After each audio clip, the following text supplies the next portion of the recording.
అందరికీ నమస్కారం. ప్రపంచ ఆహార భద్రతా దినోత్సవం సందర్భంగా ఈ వీడియో చేస్తున్నాను. మనం ఆహారాన్ని బయట పడేయడానికి, వేస్ట్ చేయడానికి కూడా ఒక్క నిమిషం కూడా పట్టదు. కానీ అదే ఆహారాన్ని పండించడానికి రైతు కొన్ని నెలలు ఆ పొలంలో కష్టపడవలసి ఉంటుంది. అప్పుడే మన ప్లేట్లోకి ఆహారం వస్తుంది. కానీ ఇప్పుడు మనం చాలా ఆహారాన్ని వృధా చేస్తున్నాం. అసలు ఆహారాన్ని వృధా చేయడం అనేది ఒక నేరం.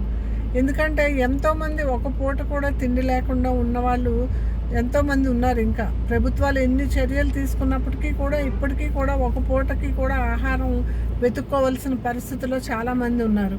మనం పెళ్ళిళ్ళని, ఫంక్షన్స్ అని, మన తాహతుని, మన గొప్పతనాన్ని తెలియజేయడానికి 100 ఐటమ్స్ పెట్టాము, ఇంకా చాలా రకాలైన పదార్థాలు పెట్టాము అని చెప్పుకుంటాం. కానీ మనిషి అన్నవాడు ఎవరు కూడా ఒక పూట అన్ని పదార్థాలు తినలేడు. అక్కడ చాలా ఆహారం వృధా అవుతుంది. మన ఫంక్షన్స్లోని, పెళ్ళిళ్ళలోని చాలా ఆహారం వృధా అవుతుంది.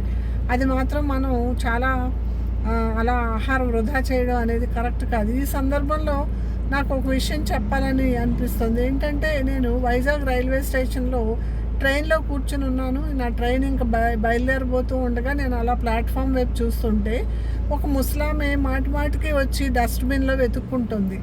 అలా కొంచెంసేపు పోయిన తర్వాత ఒక వ్యక్తి తను సగం తిన్న ఆహారం పదార్థాల తాలూకా ప్లేట్ తీసుకొచ్చి ఆ డస్ట్బిన్ మీద పెట్టేసి వెళ్ళిపోయాడు.